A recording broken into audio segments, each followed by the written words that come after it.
This is Healthy Souls with Father Nicholas Lowe, helping you to live a Christ-filled life in today's world. Father Nicholas is the pastor of St. John the Divine Greek Orthodox Church in Jacksonville, Florida. Good morning. It's good to see all of you in church this morning. I'm so grateful that you are taking time on the first day of the week to come and to pray with us. It's so important that we begin everything that we do with God first. We say this in our church, that we are a prota o theos. We are a God first church, and so the first day of the week, you're with us. I know there's many of you that are tuning in live on our social media platforms or on our website or on our app. We're just grateful that you are tuning in. And listen, to those of you that are tuning in live, we know that you have opportunities to view a lot of different church services on a Sunday morning, and that you have made St. John the Divine yours to worship at today. And so we're just grateful that you've chosen to be with all of us. I also want to take this opportunity just to kind of give you a little bit of a thank you before I share with you this morning's homily. 2 weeks ago, we launched our book, the book that we have shared with you guys over the last month, called Renewing You, a priest and a psychologist and a plan. And I just want to say thank you, because there's been such a tremendous response to this book. And I told you all this a couple weeks ago, and I don't like to talk a lot about this, but just so that you kind of know that, the reason why we did this book was, yes, it was in honor of our dads who went to be with the Lord. My dad will be 4 years next week. But one of the things that we wanted more than anything is that we felt that people were struggling in their walk of faith. That sometimes people are at the same level in their walk of faith year after year, and they're doing very little, if anything, to change. So if you happen to be one of those people that purchased the book, I hope that it will give you a level of renewal, because the word renew is mentioned over and over in the Bible. That's not a title that we came up with. It's mentioned throughout the Bible, and that's just for a reason, because there's this constant renewing that God wants us to do. But also, if you don't mind, share it with your friends and family. If you find it beneficial, do us a favor. Talk about it with people. Not because of it raises funds for our church. We don't care about that. At the end of the day, what we care about more than anything is that you're growing in your walk of faith. That you are better off after you read this than you were prior to you reading it. So just give you that word of encouragement, and to thank you all for your support. So let's talk about this morning's sermon. We began several weeks ago on this sermon series called Peace and Polarizing Times. And I don't know about you, but every time we turn on the television, every time we listen to the radio, every time we look at social media, we see just how polarizing of a time that we're living in. Many of us are stressed out. We're stressed with this pandemic. We're stressed out with this political unrest that we continuously see. We're stressed out, some of us, because we're going through financial problems that are impacting almost every facet of our life. Some of us are stressed out that not all of us can be in church at the exact same time. I get it. We are all stressed out. And our premise behind this sermon series was to give you a word of encouragement, to give you some peace in the polarizing times. And I encourage you, if you've missed the previous 4 sermons, please, on your own, go back and listen to these sermons. I hope that they will just simply inspire you in your walk of faith. But today I want to talk to you about something that I think every one of us, if not during this pandemic, you will go through in your life. And I want to talk to you about not feeling alone. It's great, church family, to go and party together with our friends and family. One thing about St. John the Divine, we love to be together. I mean, we are a church that every single Sunday prior to this pandemic, we were all together. We actually call ourselves, we are family. We're all about celebrating together, being together. And when you have your little events in your own personal life, you want to have people around you. You love to celebrate. But the opposite is true, church family. That when you too are going through a difficult time in your life, you find out that a family friend was just diagnosed with the disease. Maybe you had a breakup in a relationship. Maybe you're going through a relationship problem right now and seeking possibly a divorce.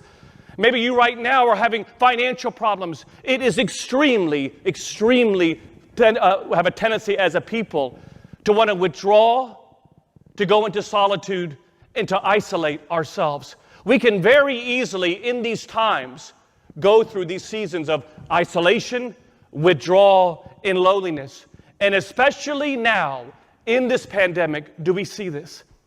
We're actually even told you need to be socially distant. And for many of us, that just allows more and more of that loneliness to take for that privacy, that withdrawal to take part in our lives. I read recently that 70% of our seniors are feeling alone right now. Maybe some of you are in that category. You just feel all by yourself. There's no one to talk to. Day after day, you're inside your home. You're too scared to go out, and we understand why. But you're just simply feeling alone. But it's not just the seniors. Adolescents right now, 40% of our adolescents are also feeling alone and withdrawn, living in solitude. And what I want you to know, church family, is that when you are in the loneliest parts of your life, that the devil will speak the loudest in your life. That when you find yourself withdrawing, being in isolation, the devil goes to work. He'll tell you, stay by yourself. Don't pick up that call. Don't answer it. Don't go outside. Simply just stay by yourself. And many of us are taking that withdrawal, that isolation, as if it is something that we have taken the bait of. But I want you to know this important principle, church family, and you have to know this, is that you can't be alone in your walk of life if you have a relationship with God in your life. You cannot be alone in your life if you're surrounded by godly people in your life. That you can't give the devil a foothold in your mind to tell you, be alone. I was reading this past week the Bible, and I have a prayer rule in my own home and in my own life that every day we are taking 15 to 20 minutes of just personal time reading the Bible. And I read something this past week in the very first chapter, the first several chapters in the book of Genesis that I had never picked up before. Do you know the very first problem that enters humanity in the very first chapters of Genesis? Some of you might respond, well, they ate the apple, they disobeyed God. But I found something that is truly unique.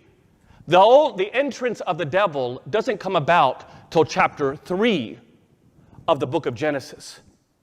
But do you know what the very first problem that we see in the Bible is? Loneliness. Solitude.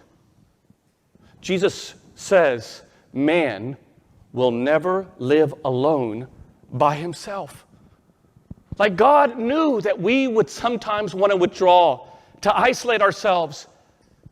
And he said, no, the very first problem is don't live alone. And so this morning, I just want to jump right into some principles for you. 4 basic principles to make sure that you don't live alone during this pandemic.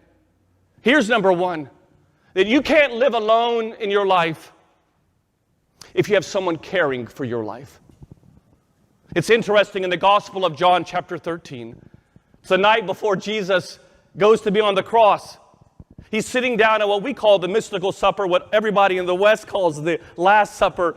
And he's at this Last Supper, and you have to know that at this Last Supper, it's a Passover meal. It's a celebration that the Jews would do every single year to celebrate their liberation from Pharaoh. And so nobody was getting up from that table to do what they were called to do, and that is to wash everybody's feet. They used to have it called a foot washer, who would literally be a greeter right behind the host. So the host would open the door and say, come on in. And immediately the foot washer would wash everybody's feet. No one did that at that day. So here the God of all gods, who put every planet into being, every star that you see tonight, gets on his hands and knees, takes off his little robe, and begins to wash every single disciple's feet, including Judas, who would betray him less than 24 hours later. And Peter's like, no, Jesus, you can't wash my feet. You can't do that. I don't want you to be part of that part of my life. I don't need you to wash my feet. I need to be doing that for you. And then Jesus responds to him, the heartbeat of our church. He says, I'm doing this for you so that you, Peter, and the rest of you that are gathered around this dinner table know what it means to care for people. He gets there and he says, I'm going to wash your feet as an example so that you too can go around and wash everybody else's feet. Long story short, all of those people that were around there, Matthew, who would go down to Ethiopia, Thomas, who would go to India, James, who would go to Jerusalem, Andrew, that would go to Constantinople, Peter, who would go to Rome, every single one of these people that had their feet washed would go around washing everybody else's feet. And the premise and the foundation of our church was to care for one another. And do you have someone who is willing to wash your feet? And are you washing someone else's feet? Like, do you have someone that you can simply say, I need you to care for me? Like right now, 7 out of 10 people in this country do not. It's encouraging, church family, that we have to make sure that, yes, we got to be caregivers. But listen to me. Hone in here for a moment. You also need to have care receivers. You need to have someone who's caring for you. And I just want to encourage you that you have someone in your life that's doing that. Here's number 2. You can't be alone if you have someone that's caring for you. You can't be alone if you have someone that's encouraging you. The word encourage means to lift the spirits of in someone. In other words, you're encouraging someone. And can I ask you, this week, did you find someone who gave you a word of encouragement? Better yet, did you encourage someone else? Not just your children, not just your spouse, but someone outside of your circle of friends that you would just simply encourage. I was reading the Bible a couple of days ago about this sermon, and it says that a word of encouragement is like medicine to our soul. Like, how many of us need that little word of encouragement? Let me give you some words of encouragement real quick. We are going to get through all of this. This pandemic is not going to define us. 2020 is going to come and go. This election should not be allowing yourselves to destroy family relationships with each other on account of an election. Let me give you another word of encouragement. Jesus Christ will still be on the throne after the election. That we worship a God that's telling us, don't get confused about this life. You're living in the next life. I just want to encourage you all that you all need some encouragement, and as such, you also need to be giving encouragement. That's what I love about us as a church family. I will be honest with you. I could never do the things that I am doing in my life if I did not have people encouraging us. Many of you are that same way. You have no idea. I get emails all the time. Father, continue what you're doing. Just words of encouragement, or sometimes even some positive and some challenging words of encouragement. But is it word it's used to lift the spirits of? Do you have someone that is encouraging you? You can't be alone if you have someone encouraging you. Here's number 3. Is that you can't be alone if you have someone that is praying for you. Prayer, in the book of Ephesians says this, is the greatest weapon in warfare. You and I are in a war, and we need prayer. I had a very good pastor friend of mine, he's not part of the Orthodox Church, call me this past week. And I'm telling you, he was in such a rough shape. In his leadership council, they were complaining about the fact that he wanted to take some vacation. Moreover, they started to complain about his wife and what she was doing and not doing, what she was saying and not saying. When I talked to him, it was like I was talking to someone who was totally defeated. He knows the scripture. He knows the encouraging words in the Bible, but he himself was struggling in that moment.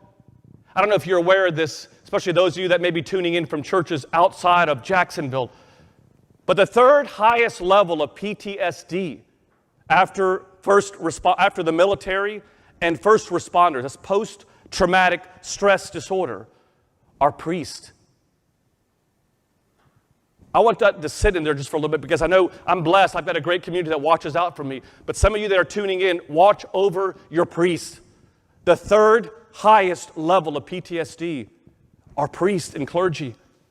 So here this priest was talking about what he was going through, all of his ailments. And I simply just said, hey, Tim, I'm going to pray for you. He's like, thanks, Nick, so much. Thanks just for praying for him. But as I said, I'm praying for him, I thought to myself, why am I going to go pray privately for him? Why not just simply pray over him while he's actually on the phone? And so I just began to pray, Lord, watch over Tim. Watch over his family. They got a lot of things coming against them. We know what the devil yearns to put as trophies in his case are nothing more than clergy. Lord, just watch over him. Put a hedge of protection around him. And this pastor was on the phone in tears. crying because of what he has been going through. But it was almost like a weight had been lifted off of him. Why? Because someone was praying over him. Listen to me, church family. Don't tell someone you're going to pray for them unless you're going to pray for them. And number two, why not try praying for someone so they could hear your prayer over them? People need to have that soothing blanket of comfort that comes through prayer. And here's number four. You can't be alone if you've got someone caring for you, you got someone that's encouraging you, someone that's praying for you. And number four is that you can't be alone if you've got somebody protecting you. In the Old Testament, the book of Ecclesiastes, it says, going alone, you will be defeated. But going back to back, you can conquer anything. You know that phrase, I got your back? It comes from that verse in the Old Testament in the book of Ecclesiastes.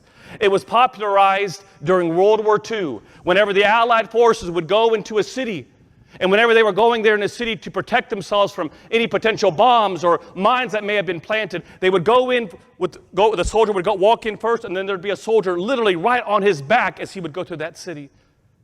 And he would do that to protect him. And listen, church family, when you go through a pandemic, whether it's this pandemic or another struggle in your life, you will be tempted to revert back to old habits, things that you thought you were past. That's why alcoholism is at an all-time high right now. That's why suicide are at an all-time high. In the month of August alone of this year, there were more suicides in this country than all of last year combined. Listen to me. Do you have someone that's got your back? That you can simply say, I need your help right now. This devil is continuing to attack me. I may not see him from the front, but he is coming from my back. Do you have that person in your life? Because he will not give up. He will speak the loudest when you are the loneliest. I leave you with this. I think about always the life of Christ. Every time we're in this, thinking about this pandemic and writing these sermons, I just think about his life. And I think about how Christ endures all that he endures at that cross.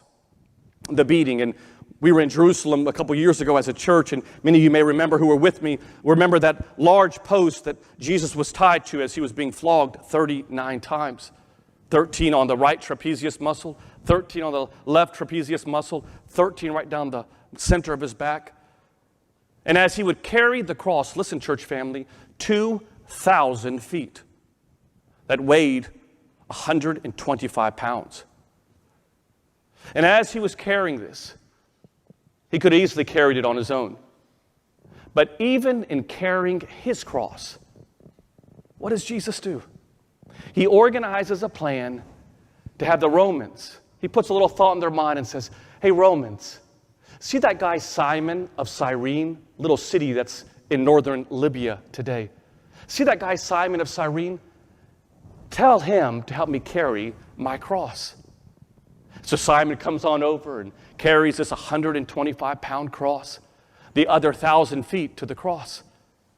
And I thought to myself, here Jesus, on his way to fulfilling God's purpose for his son, to die for all of our sins, but in that moment, say, I got one more lesson to teach my people. That when they're going through a cross, a pandemic, a polarizing time, that they too would know that they need some help, that they are not alone. And church family, maybe right now you feel the weight of a cross on your back. And if you don't, I can guarantee you there are people outside the double doors of this church who do. And I just encourage you, you are not alone. I'm encouraging you to go out and say, you know what? I need people that I'm caring for, but who are also caring for me. I need people that I'm going to encourage, but are also going to encourage me. I need people that are going to protect me and that I'm going to protect them. I need people that I'm going to pray for and that people are going to pray for me. Because when you are the loneliest in your life, the devil will speak the loudest in your life. We invite you to join Father Nick and his wife, Dr. Roxanne Lowe, on the second and fourth Tuesday of every month for their Healthy Minds, Healthy Souls call-in show at 8 Eastern, 7 Central on Ancient Faith Talk.